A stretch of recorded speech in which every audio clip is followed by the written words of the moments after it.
we started off with gift aid was pretty much key to where we started, and in that time, well, the figures there speak for itself, you know, and we'll be certainly looking at some of this because it's key to helping us function in what is the new age, the new way.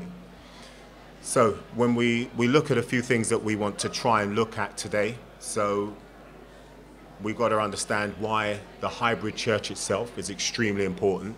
I think that probably doesn't need too much explanation. But how we prepare practically for that certainly does.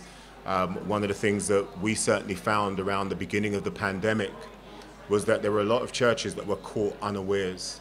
And even if they had the awareness, it was having the right people within their midst to be able to help them to develop the right types of strategies moving forward. So what's going to be key today is looking at what we believe are the 5 key pillars of being able to make sure that, you know, you have a hybrid solution, a hybrid strategy that works for you, or at least give you a number of thinking points that you're able to take away with you. I suggest that you certainly do stay until the end, and not just because we've got an exclusive offer, but because ultimately what we've got to say here is going to be quite poignant. Like I said, there were many of us who weren't necessarily ready before the pandemic, and I'm sure we're in a better place than we were at that time. But it's something that we've got to have what I call continual improvement. We've got to plan, do, check, and then act. And it's a vicious circle of making sure that we're in the right space for the right time. So what I would like to well, I'll come to. There's a particular question that I do want to ask you in a moment, and I'm happy for a bit of interactivity. Okay, my mic seems to be slipping. Let me just turn this. Okay, I'm happy with interactivity. Bear in mind, we are now at the very last part of the day, and I'm sure you're all a little bit tired.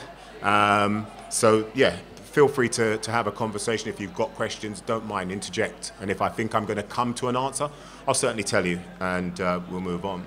But certainly, if you imagine where we were, or if you imagine back to where you was, in I believe it was around March, tail end of March, mid-March 2020, you know, it basically set, if you like, the dawn of a new day for how we were going to actually have and interact in church. You know, and I spoke earlier on about we were, you know, not necessarily being ready. You know, now you need to have, if at never a time before, a digital strategy that is going to allow you to move forward and into the future. What I would like to ask is, what does, and this is just a general question, but what does this actually mean to you, practically getting ready for the hybrid church? What does it mean to any of you? And I'm happy to take one or two. You throw something at me. What does it mean to you, the practical element of being ready for the digital church? Say that again. You don't have to physically go to church. Absolutely, that's one, but that's fine. So then what we then have to look at is how we are going to be able to deliver that same service into the homes of the individuals that can't come into church. Bear in mind that we never know what the future holds. We're never going to be aware as to whether or not what's happened in 2020 and pretty much happened over the last, well, let's say 14 months, because there were periods where the doors were open again and we could come in and we could go back out. But the reality is we never know if we're going to have some other type of lockdown or some other type of restriction. So what are we actually doing to get ready?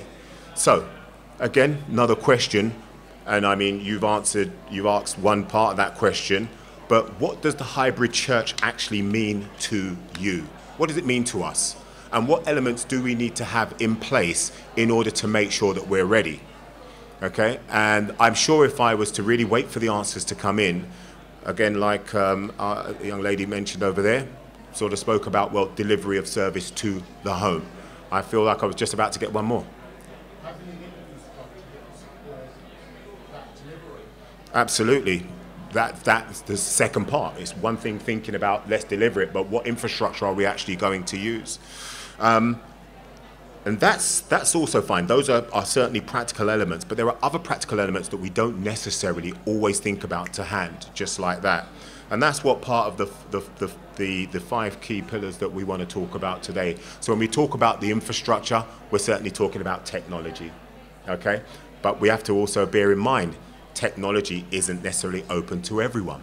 If there was one thing that I certainly learned about the pandemic, was actually taking into consideration everybody in our different evolutions of our own trajectory in life.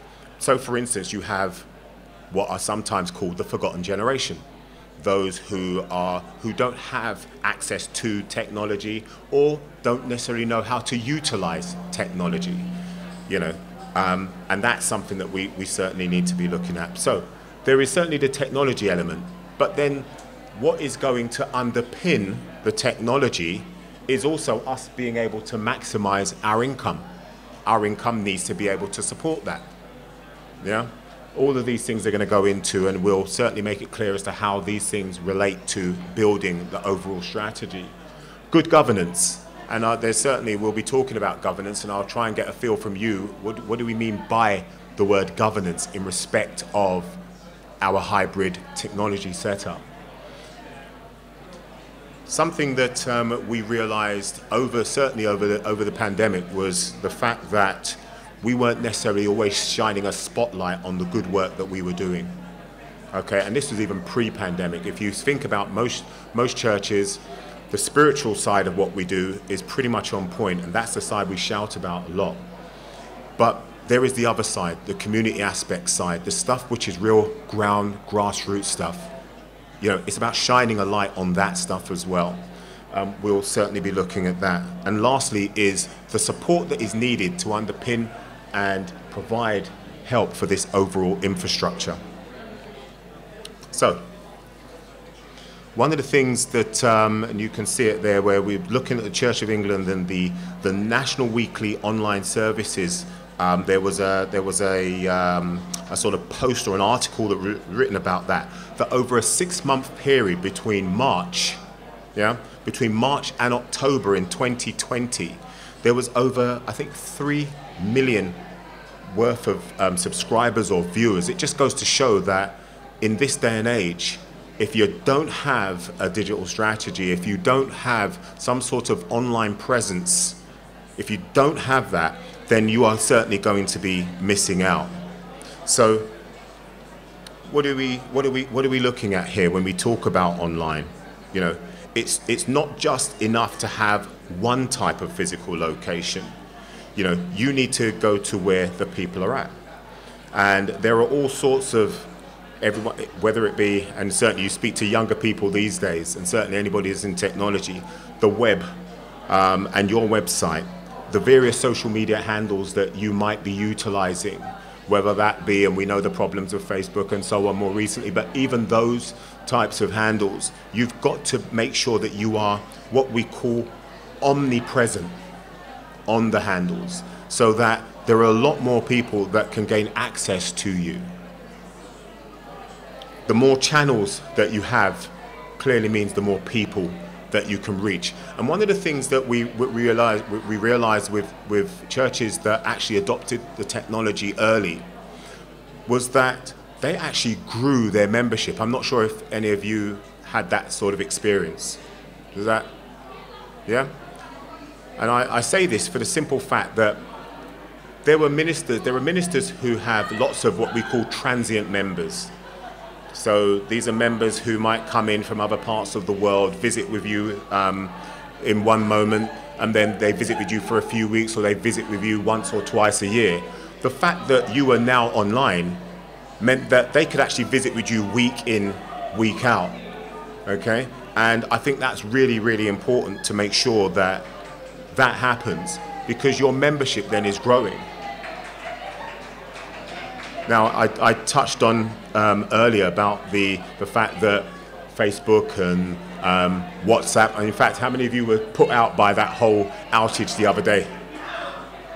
Yeah, certainly. Well, I can tell you, we actually, within the company, we use a WhatsApp group to communicate with each other. And we were sending WhatsApps, and I was like, why is this not working? And I was like, really, really quite frustrated. Thankfully, we also have our own internal ability to be able to communicate. And I think this is something, again, when we look at an online strategy, it's about saying, what can we do for ourselves, to have for ourselves, to manage for ourselves, whilst there are all of these worldwide type social media handles that are fantastic and for the most part work quite well. But what can we utilize for ourselves? Is there something that we can be doing so we can manage and we can look after our own close-knit individuals? Yeah, we know, like I said last week, Facebook, Instagram, the WhatsApp, they all went down. That would have caused all sorts of problems to people. And this wasn't just local, this was around the world. So I'll be honest with you, it was unprecedented. But there's also a need to increase, there is also increased censorship also online. Be mindful of that. And there is a lot more dictation going into what churches can and can't say. And I think we've probably all come across some of the things where there are particular movements that want to involve themselves in essence, the way the churches carry out what they're doing. So we just have to be mindful in the way we carry out our churches and to be able to preach the message the way God intended that message to be preached. Okay? And that's really important. Having a backup plan. You know, what else can we utilize? Should we be utilizing other things? Okay, and there are numerous opportunities for you to be looking at that. One such opportunity is looking at something like one of the apps that we provide. Okay, and the app in itself is what we call a closed loop type app. So you can download the app from the Play Store and from the iStore and so on.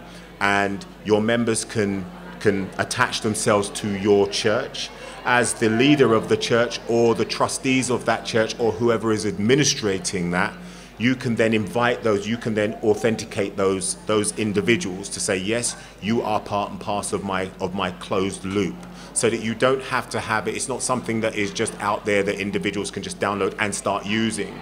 At the very least, they need to have an idea of who you are and you who they are for the messages that you might wish to share with them. But again, what we're looking at here is what can we put in place to enhance or to create our digital strategy? What can we do to give us a backup plan when other things might fail, as we've just recognized? And also, what are the benefits of actually utilizing something like this for us in our churches in the way that we are? So certainly in terms of things like the app that I've just spoken about, there's things like the community outreach or the collaboration between you and your members and your parishioners. One of the things that app also does is the ability to increase your income, because remember, we've just spoken of, so one of the things it does increase your income because there is a donation capability to that app. So your members can actually make donations, for any of the programs that you might have set out. So you might have a tithing program, which is biblical, whether you run it or not.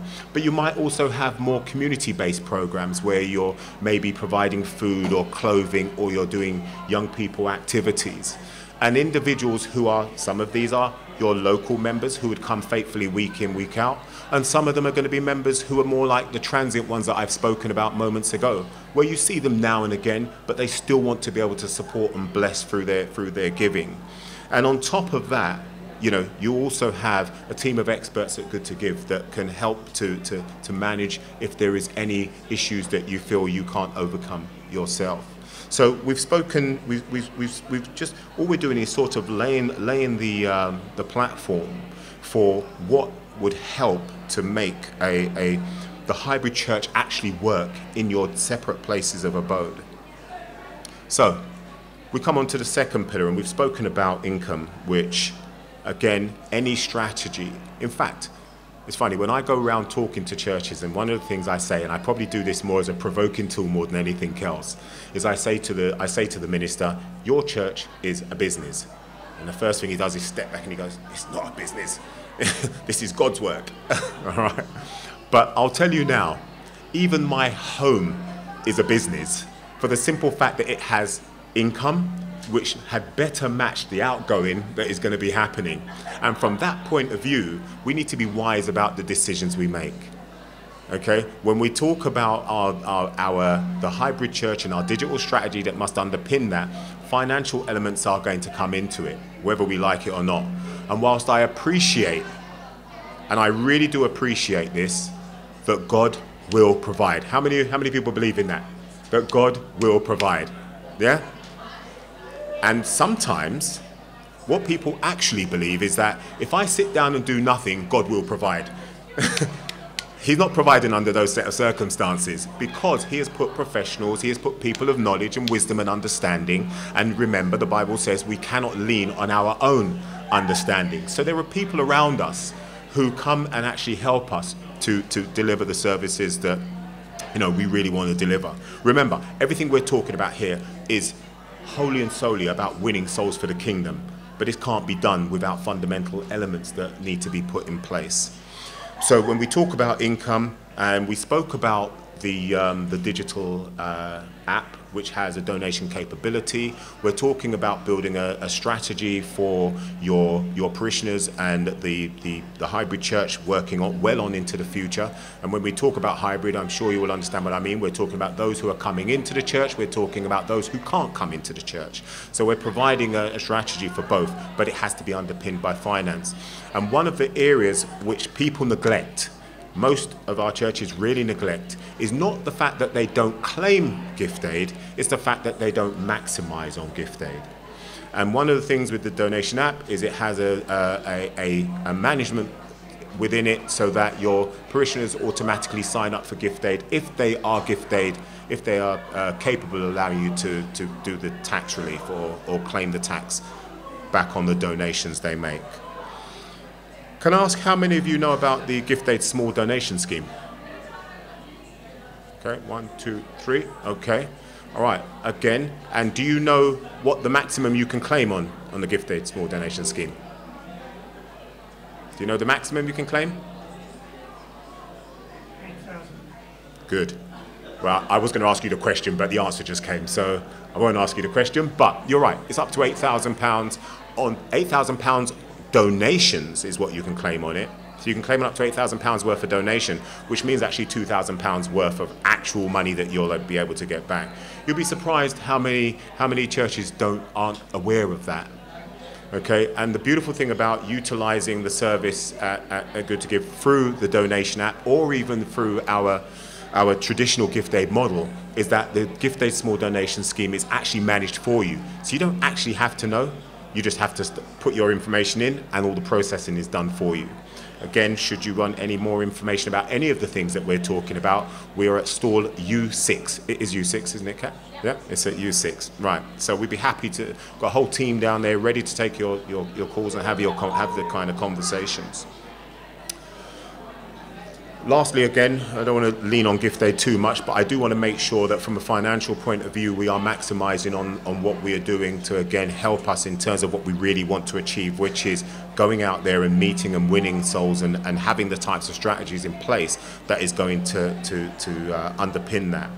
But we also make sure that there are multiple ways in which you are able to claim. So many of you will still be using the old envelope system. That's great. Many of you may just have individuals that are donating through the bank statements.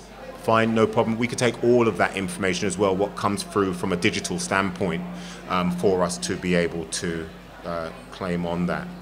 And lastly, when we look at the app, so just gives you sort of two visuals here. You're able to see that your parishioners, whilst being at home, or even if they are in the church, that they have the ability to select a particular donation slab, make that donation, and that donation goes directly through to the church. But we also have many a minister who still said, or even members who like the procession of going to the altar and giving their gifts. And so to that end, what we're able to do is, and you don't see it on here now, but we have QR code facilities where a QR code, which is just like a sort of barcode, that an individual can walk up to the pulpit, scan the actual you know, the actual barcode at the pulpit, and their donation is dropped. So the procession is still there where they can come and go. And the reason why we do these things is because when we sit and we talk to our churches, and the churches talk to us about what is important to them, both for people at home or for people in the service, because we are actually, in our very first instance, a technology company, and we develop all of our own services, and we develop all of our own apps, we're actually able to take all of that information in and actually deliver you a service which is very, very fit for purpose. So we move on to pillar 3, and we're looking here at good governance. Right? Now, I did say there was going to be a question coming up around this. When we think about charity governance in respect of our digital strategies and the hybrid church, what do you think we're talking about?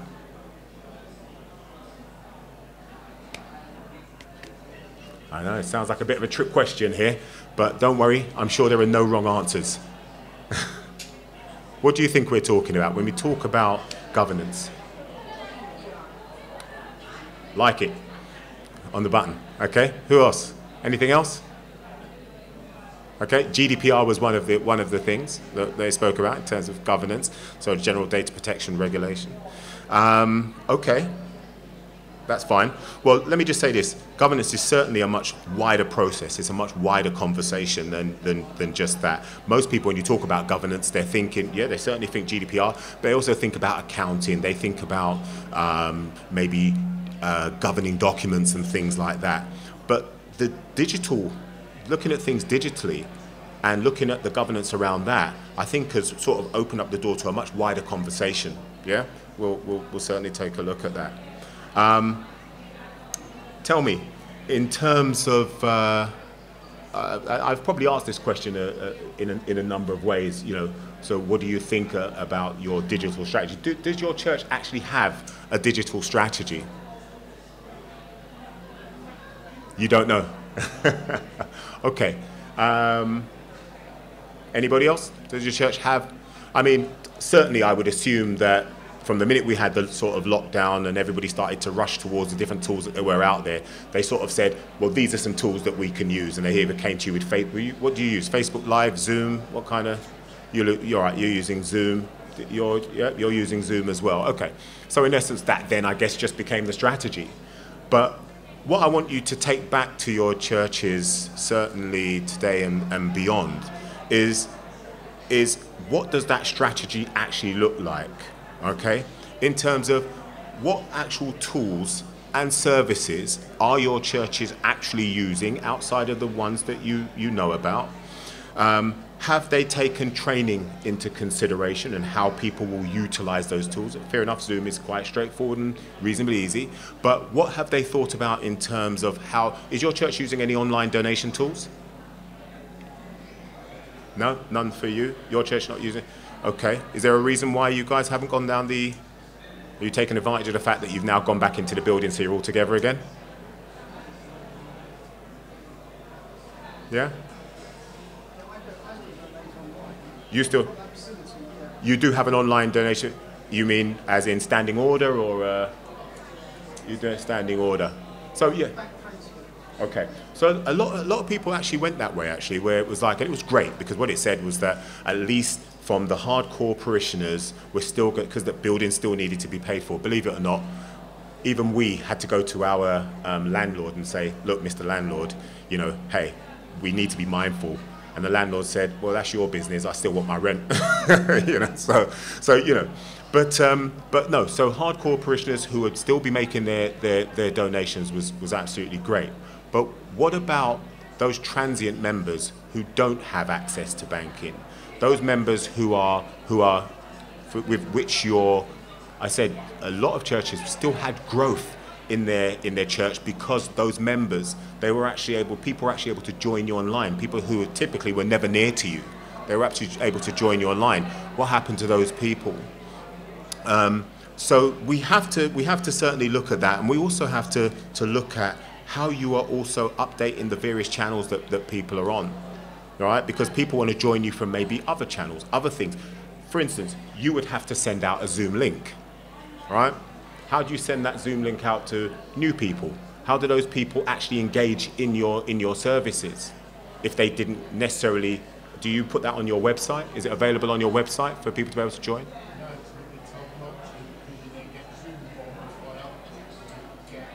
Right, indeed. Right. So, yeah, so this is why you need to then start looking at, and I go back to the sort of close community loop that we have where members or even transient members are able to come in, say, I would like to be a part of your local community, and then have to wait from somebody within the community who has the ability to authorize them to let them in. Yeah? And these are the types of things that we talk about when we're talking about because you're right, you can't, data is one of those things. I mean, we spoke about GDPR, which again, you still have to manage well. We're now getting names and data and information from people. So how are we going to manage that? Do we have a policy with which to be able to manage that? Do we just leave ourselves open on the internet so that really anybody could just jump in? And the answer to that is no. But remember, what is the fundamental goal for us as Christians being here? What is our fundamental goal as a Christian? It's about spreading the word. It's about trying to get to as many people as possible. COVID, in actual fact, has almost, for the reasons that we're now talking about, has almost put a little nail in the coffin on that. But we can't allow that to be. There are things that we can be doing to make sure that we are available. Yeah? Okay. Okay, let's move on. And I guess that sort of goes on to this next slide, which is about visibility. It's really key as our fourth pillar. It's really, really key to make sure that we are visible. Things like this happen, and they're happening because at the end of the day, the idea is there's always going to be that war, which is good versus evil. And the fact that, I don't want you to be out there telling people. When the churches were closed down, it was probably one of the most distressing times because we couldn't actually come together. And what does the Bible say? It says where 2 or 3 are gathered. Where just those 2 or 3 are gathered in his name. And the fact that we were unable to gather, there was like this was my explanation. I almost felt as though there was a spiritual void. There was something missing. And that's why over that period of time, just being able to get online eventually was just fantastic, was just great. And thank God we're now back in. But again, we do need to think about how we are moving things forward. So you've got to let your community know that you exist. And it takes me back to the point that I mentioned earlier. And the point I mentioned earlier was about being an omnipresent church, utilizing as many social media handles as you can, getting your website set up in such a way that it's properly promoting the church, making yourself ultimately visible. And we all know this scripture, Mark 16, verse 15. Yeah? This is about us going out into all of the world. We can't allow what has happened to stop us from really meeting our ultimate goal. But like I said, there are many things that underpin what is the hybrid church, and we've just looked at some of those. The last thing we're going to look at very quickly is making sure that we have the right type of support to underpin what we want to do moving forward. Okay, and this is where I probably do a little bit of plugging about GoodtoGive. You all knew it was coming. But these are a number of the services that we provide around just holistic charity. Just so happens that we also provide a number of apps and software as a service type services to help the individuals who would be in office running those particular. So for instance, if we was looking at accounting or gift aid, or we have software as a service that they just plug into and they're able to utilize those services through that. But one of the key things that I really want to look at, which really is in line with what we're talking about here today, is our marketing service. And what the marketing service does is it really puts a spotlight on on the community-based things that you are doing, and making sure that, again, from a digital standpoint, that those things are being properly promoted.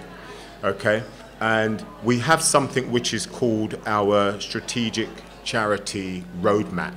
And the roadmap, what that does is that takes your charity in its whole, in its entirety, and we assess your charity.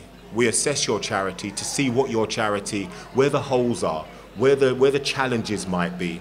Now, some of these challenges are certainly going to be in respect of how you're doing things digitally. Some of them are going to be how you are, whether that makes you good candidates, right now for having a proper hybrid strategy.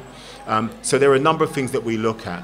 And when we do all of that, then we're in a position where, lastly, we're in a position where we can help you to fund, or certainly look for funding opportunities that fund your individual projects, which again is something that sometimes we're a little bit light on. And I go across churches up and down the country who have fantastic, fantastic ideas, but because they don't shine a spotlight on what they do well enough, the funding then isn't necessarily there, because the funders who would otherwise align themselves with that type of initiative just won't really do it. So we take a holistic view of your church, and we try to make sure that your church is in the best possible situation it can. One, moving forward into the hybrid space, and two, being able to fund a number of the projects that you might have, that you want to run moving forward. And what we certainly found over COVID was, and our head of funding is just sitting over there. So if you certainly want to, just behind you there in the grey shirt. So certainly what we found was that there was so many churches who actually wanted to do various types of initiatives, and we were in a position to be able to help them because we had taken them through some of the stuff that we spoke here. We made them more visible. We made them more capable in terms of what they were doing, or get them looking at the right types of things to help them in terms of their hybrid strategies. And like I said, thankfully we've been able to be a blessing, and they've also been a blessing to us in return. Okay, so what was the offer that we was going to talk about? And I'm coming down to the end of my presentation.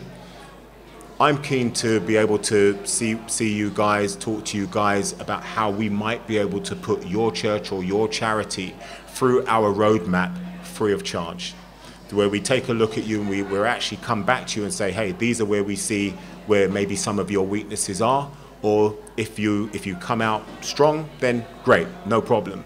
But if there are things that are highlighted that are slightly weak or need a review, then at least you take that away, and whether you then wish to utilize us to start helping you to develop that or not is another thing. You may have some of the skills and the resources in your own churches to be able to do that. But I'm keen to be able to sit with you guys and really continue the conversation. I'm Des Stewart. I hope you have had an enjoyable afternoon. Tried not to keep it too long, and I've finished 5 minutes before my time. So, like I said, if I'm nothing, I'm prompt.